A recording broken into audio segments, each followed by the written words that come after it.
প্রিয় শিক্ষার্থী বন্ধুরা, আমরা এখন দেখব পরিসংখ্যান ও তথ্য ব্যবস্থাপনা বিভাগে অনুষ্ঠিত আজকের অফিস সহায়ক পদের পরীক্ষার গণিত অংশের সমাধান। তো কথা না বাড়িয়ে আমরা সরাসরি অঙ্কে চলে যাই। আমাদের প্রথম যে অঙ্কটি দেওয়া আছে, একটি লঞ্চের যাত্রী সংখ্যা 47 জন, মাথাপিছু কেবিনের ভাড়া ডেকের ভাড়ার দ্বিগুণ। ডেকের ভাড়া মাথাপিছু 30 টাকা এবং মোট ভাড়া প্রাপ্তি হচ্ছে 1680 টাকা হলে কেবিনের যাত্রী সংখ্যা কত? এই অঙ্কটা আমরা ক্লাস 9-এর যে বোর্ড বই, সেই বোর্ড বইয়ে এই অঙ্কটা পেয়ে থাকি, বা আমরা যারা এসএসসি পাস করে আসছি আমরা সবাই অঙ্কটা করে আসছি। তো আমাদের অঙ্কে চেয়েছে হচ্ছে কেবিনের যাত্রী সংখ্যা। তো প্রসেস সাধারণত যেটা চেয়ে থাকে আমরা সেটাকে ধরে নিতে পারি। তো আমরা ধরি কেবিন ভাড়া, সরি এখানে কেবিন ভাড়া বলে নাই, চেয়েছে কেবিনের যাত্রী সংখ্যা কত। তাহলে ধরি কেবিনের যাত্রী সংখ্যা,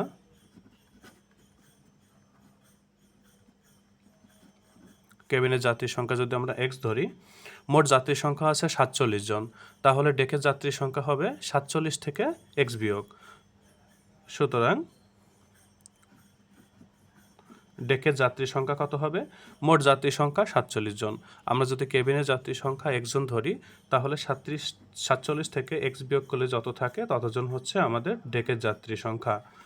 ওকে, তাহলে প্রশ্ন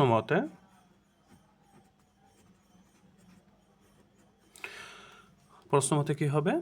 আমাদের এখানে ডেকের মাথাপিছু ভাড়া হচ্ছে 30 টাকা। তাহলে আমাদের ডেকের যাত্রী সংখ্যা আছে 47 মাইনাস এক্স। তাহলে আমাদের 30 ইন্টু 47 মাইনাস এক্সের সাথে গুণ করে দিলাম, প্লাস আমাদের কি আছে, মাথাপিছু কেবিন ভাড়া ডেকের ভাড়ার দ্বিগুণ। আচ্ছা, তাহলে ডেকের ভাড়ার দ্বিগুণ, ডেকের ভাড়া হচ্ছে 30 টাকা, তাহলে ডেকের ভাড়া যদি আমরা দ্বিগুণ করি, তাহলে এর দ্বিগুণ করলাম, তাহলে এটা কার সাথে গুণ হবে? এটা হবে হচ্ছে আমাদের কেবিনের যাত্রী সংখ্যার সাথে, অর্থাৎ মাথাপিছু কেবিন ভাড়া ডেকের ভাড়ার দ্বিগুণ। এটা হচ্ছে ডেকের ভাড়া, তার দ্বিগুণ করলাম, আর এক্স হচ্ছে আমাদের কেবিনের যাত্রী সংখ্যা। ওকে, তাহলে এত টাকা, মোট টাকা মিলে হচ্ছে আমাদের কত হবে? 1680 টাকা। 1680 টাকা হতে হবে। ওকে, তাহলে এখন আমরা সমাধান করার চেষ্টা করি। আমরা সমাধান করি 30-এর সাথে 47 আমরা যদি গুণ করি, তাহলে আমরা পাবো 1410 মাইনাস 30-এর সাথে এক্স গুণ করলে 30x, প্লাস এখানে 30 দুগুণ 60 এক্স ইকুয়াল টু কত? 1680। ওকে, বা এখানে এক্সটা স্কিপ হয়ে গেছে। ওকে, তাহলে আমাদের 60x আছে এখানে, আর এখানে আছে 30x। তাহলে 60x থেকে 30x চলে গেলে বাকি থাকে কত? আমাদের 30x থেকে যায়, ইকুয়াল টু এখানে কত আছে আমাদের? 1680, আর বাম পাশ থেকে চলে যাবে হচ্ছে আমাদের 1410। 1680 থেকে আমরা 1410 যদি বিয়োগ করি, তাহলে আমরা পাচ্ছি কত? আমরা পাবো হচ্ছে 001 আছে, 8 থেকে 1 চলে গেলে থাকে 7। ওকে, আর হচ্ছে এখানে আছে 6, এখানে 2, অর্থাৎ 6 থেকে 4 চলে গেলে থাকে কত? 2, অর্থাৎ 270। বা এখানে এই বাম পাশে যে 30টা আছে, সেই বাম পাশের 30টা আমাদের এখন ডান পাশে চলে গিয়ে ভাগ হয়ে গেল। ওকে, আমরা যদি এখন কাটাকাটি করি, তাহলে 3 নং 27, অর্থাৎ আমরা 9 পাচ্ছি। তো আমরা এক্সের উপরে আমরা একটু খেয়াল করি, আমরা কেবিনের যাত্রীর সংখ্যা কত ধরছিলাম? এক্স ধরছিলাম। তো আমরা এখন এক্সের মানটা কত পেলাম? এক্সের মানটা পেলাম হচ্ছে আমরা 9। সুতরাং আমরা আমাদের রেজাল্ট পেয়ে গেলাম, কেবিনের যাত্রী সংখ্যা 9 জন। অর্থাৎ আপনারা যারা আজকে পরীক্ষা দিয়েছেন তাদের 9 জন যদি এসে থাকে, তাহলে অঙ্কটি ঠিক আছে। আমাদের 2 নম্বর প্রশ্নে বলা হয়েছে একটি সমদ্বিবাহু ত্রিভুজের ভূমির দৈর্ঘ্য হচ্ছে 60 সেন্টিমিটার, এর ক্ষেত্রফল দেওয়া আছে 1200 বর্গ সেন্টিমিটার হলে সমান সমান বাহুর দৈর্ঘ্য নির্ণয় করো। তো আমরা একটা সমদ্বিবাহু ত্রিভুজ কেমন আমরা একটু এঁকে দেখি। ওকে, এই যে আমরা একটা সমদ্বিবাহু ত্রিভুজ এঁকে ফেললাম। তো সমদ্বিবাহু ত্রিভুজের বলা আছে কি একটি সমদ্বিবাহু ত্রিভুজের দৈর্ঘ্য হচ্ছে ভূমির দৈর্ঘ্য হচ্ছে 60 সেন্টিমিটার, অর্থাৎ ভূমির দৈর্ঘ্য হচ্ছে আমাদের 60 সেন্টিমিটার। আচ্ছা, আর আমাদের সমান সমান বাহু দুটো হচ্ছে এই যে, তো আমরা যদি এটাকে এ বি সি দ্বারা ইন্ডিকেট করি তাহলে হচ্ছে আমাদের এ বি বাহু ইকুয়াল টু হচ্ছে এসি বাহু হবে। অর্থাৎ আমাদের প্রশ্নে যেটা বলা হয়েছে সমান সমান বাহুর দৈর্ঘ্য নির্ণয় করো, অর্থাৎ আমাদের সমান সমান বাহুকে যদি আমরা এ দিয়ে ইন্ডিকেট করি তাহলে আমাদের এ এর মানটা বের করতে হবে। তো আমরা সরাসরি অঙ্কে চলে যাই। তো ধরি সমান সমান বাহুর দৈর্ঘ্য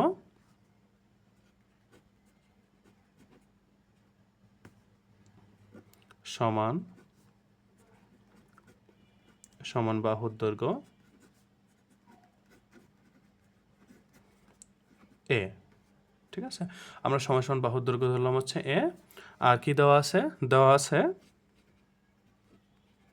ভূমির দৈর্ঘ্য কত দেওয়া আছে, ভূমির দৈর্ঘ্যকে আমরা বি ধরলাম, তাহলে ভূমির দৈর্ঘ্য বি ইকুয়াল টু কত দেওয়া আছে, 60 সেন্টিমিটার দেওয়া আছে। ওকে, আর ক্ষেত্রফল দেওয়া আছে কত, আমাদের ক্ষেত্রফল দেওয়া আছে হচ্ছে 1200 বর্গ সেন্টিমিটার, অর্থাৎ সেন্টিমিটার তার স্কোয়ার। ওকে, ক্ষেত্রফল এটা হচ্ছে আমাদের ক্ষেত্রফল দেওয়া আছে। ওকে, তাহলে আমরা আমরা জানি জানার দরকার নেই, ওটা লিখবো না, আমরা সরাসরি প্রশ্ন মতে চলে যাই। প্রশ্ন মতে সমদ্বিবাহু ত্রিভুজের ক্ষেত্রফলের সূত্র হচ্ছে b by a root over 4 a square minus b square. Okay, এত ইকুয়াল টু কত দেওয়া আছে আমাদের, 1200 দেওয়া আছে। ওকে, তাহলে আমরা এখন মানগুলো এখন বসানো শুরু করব। তো বি এর মান আমাদের কত দেওয়া আছে, বি এর মান উপরে আমাদের দেওয়া আছে 60 সেন্টিমিটার, অর্থাৎ 60 সেন্টিমিটার আমরা এখানে বসে দিলাম। এখানে সূত্রটা আমাদের একটু ভুল গেছে, বি বাই 4, এখানে সূত্রটা হচ্ছে b by 4 into root 4a square minus b square. Okay, তাহলে 60/4 ইন্টু 4a স্কোয়ার, আমাদের এর মানটা বের করতে হবে মাইনাস 60 তার স্কোয়ার ইকুয়াল টু কত, ইকুয়াল টু হচ্ছে আমাদের 1200, বা লিখলাম বা, এখানে কাটাকাটি করলে থাকবে কত, 4×15 হচ্ছে 60, আবার 15 ওই পাশে গিয়ে আমাদের 1200কে ভাগ করবে। ওকে, তাহলে আমরা পরের লাইনে চলে যাই। Root over 4a square minus 60কে যদি আমরা 2বার গুণ করি তাহলে পাবো কত, 6×36, অর্থাৎ 3600 ইকুয়াল টু 15 ওই পাশে গিয়ে 1200কে ভাগ করবে। ওকে, কাটাকাটি করলে আমরা পাবো হচ্ছে, আমরা যদি এখানে কাটাকাটি করি তাহলে হচ্ছে 5×8 হচ্ছে 120, অর্থাৎ এখানে পাচ্ছি হচ্ছে আমরা 80। ওকে, বা এখন আমরা উভয় পক্ষে এখানে যেহেতু রুট আছে এই রুটটাকে উঠানোর জন্য আমরা উভয় পক্ষকে বর্গ করব। ওকে, তাহলে 4a square minus 3600 equal two 80 তার হোল স্কোয়ার, অর্থাৎ আমরা উভয় পক্ষে বর্গ করলাম, কিসের জন্য বর্গ করলাম, এই রুটটাকে উঠানোর জন্য। তো আমরা পরবর্তী লাইনে কি পাই, 4a square minus 3600 equal to 80কে 2বার গুণ করলে কত পাবো আমরা, 8×8 64, অর্থাৎ 6400, বা 4a square equal to 6400 minus 3600।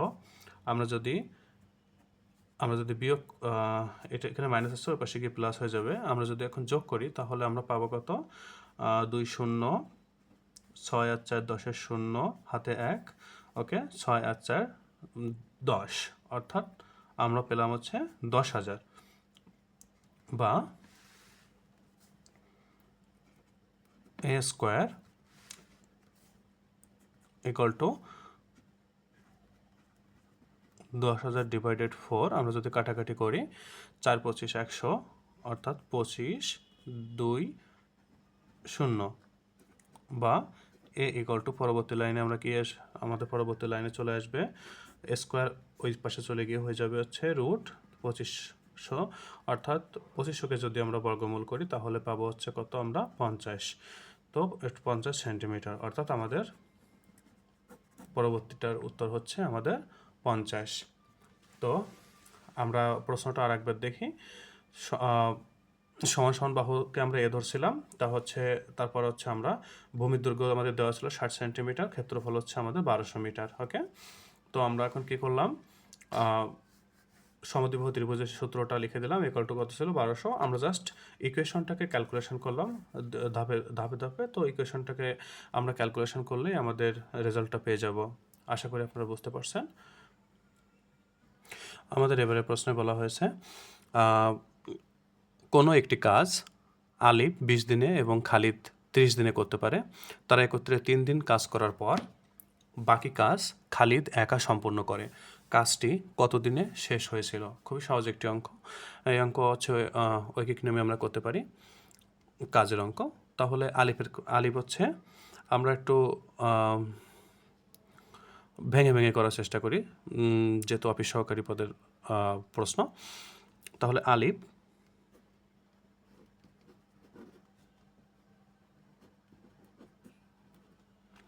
20 দিনে করে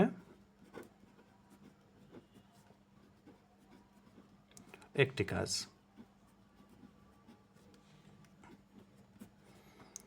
সুতরাং আলিফ একদিনে করবে এত অংশ, ওকে, 1/20 অংশ। একইভাবে কে বলছে? খালিদের কথা বলছে। একইভাবে খালিদ, আমি এটা আর 2 লাইন করলাম না, 1 লাইনে করে দিলাম। খালিদ একদিনে করবে 1/30 অংশ। তাহলে আমরা একটু ডান পাশে দেখি, দুইজনে, যেহেতু তারা দুইজনে হচ্ছে কাজটি করবে 3 দিন করবে, তাহলে একদিনে করে দুইজনে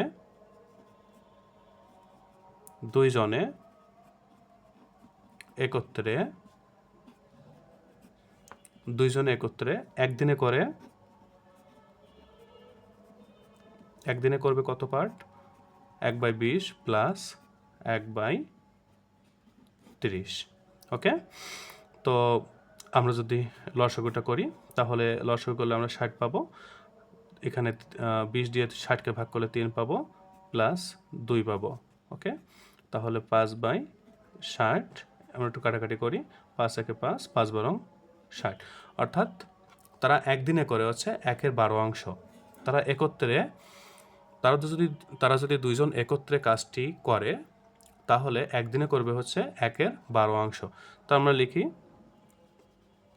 আলিফ ও খালিদ দুইজনে একদিনে করে কত অংশ করে? 1/12 অংশ করে। ওরা কাজটি করে কতদিন? কাজটি ওরা 3 দিন করে, ঠিক আছে। 3 দিন করার পর বাকি কাজটা খালিদ একা সম্পূর্ণ করে। তাহলে তারা দুইজনে একদিনে করে 1/12 অংশ, সুতরাং একত্রে করে কতদিন? 3 দিন। সুতরাং 3 দিনে করে, 3 দিনে একটু বেশি হবে, তাহলে গুণ দিলাম, গুণ হয়ে যাবে। এখানে কাটাকাটি করলে 3 একে 3, 3 এ 4 12। ওকে, তাহলে 1/12 অংশ। ওকে, 1/12 অংশ আমরা পেলাম। তাহলে তারা দুজন একত্রে 3 দিন কাজ করে কাজ শেষ করলো হচ্ছে 1/12 অংশ। তাহলে অবশিষ্ট কাজ কত অংশ থাকলো? তাহলে অবশিষ্ট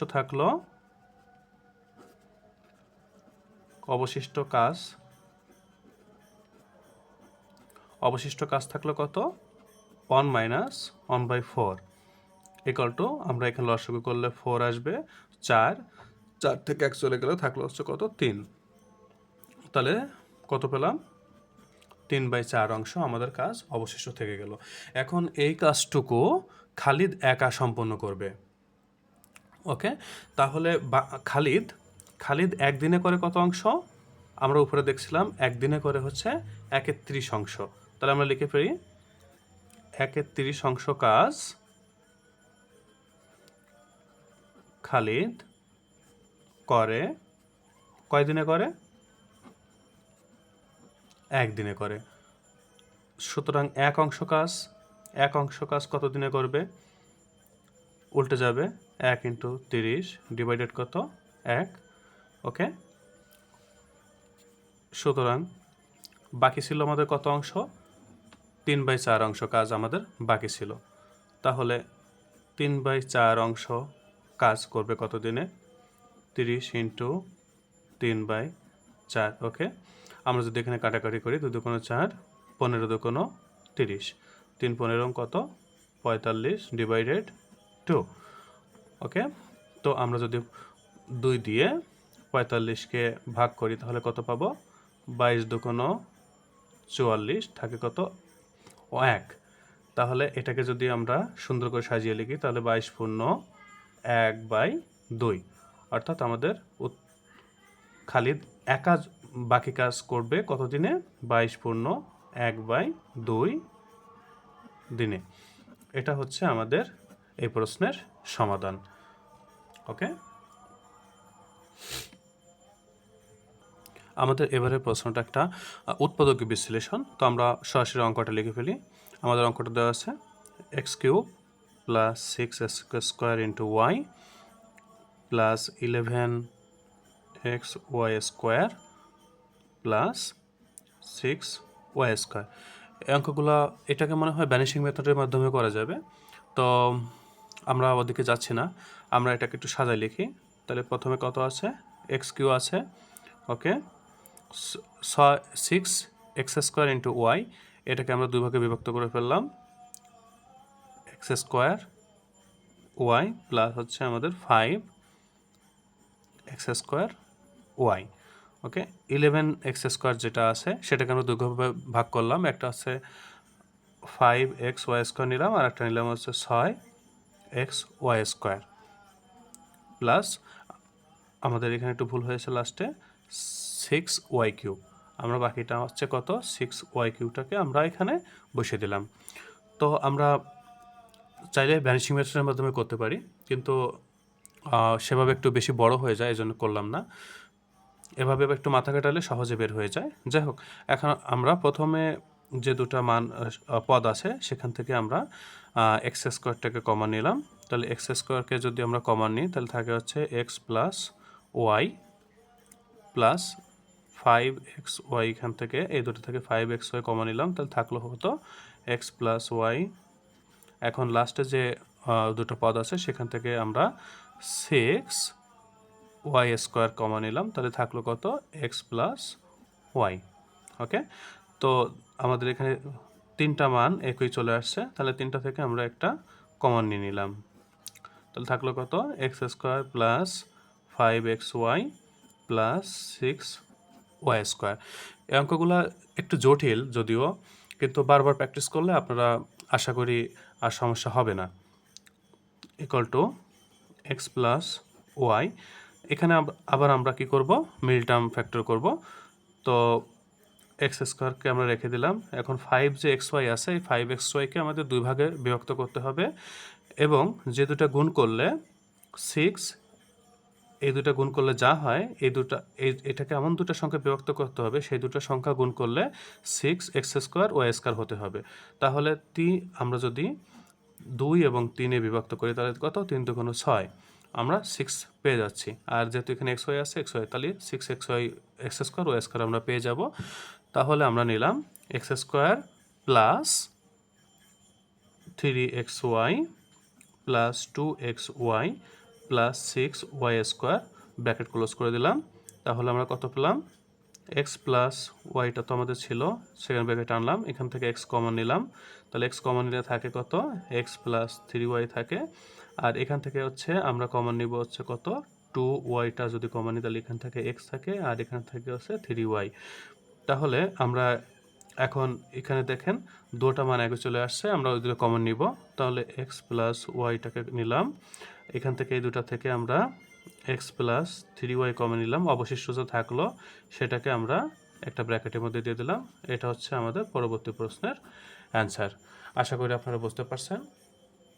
যদি না বুঝতে পারেন তাহলে আপনারা আমাদেরকে জানাবেন, আমরা কমেন্ট সেকশনে জানাবেন, আমি ভ্যানিশিং মেথডের মাধ্যমে অঙ্কটা করিয়ে দেওয়ার চেষ্টা করব। ধন্যবাদ এতক্ষণ আমাদের সঙ্গে থাকার জন্য।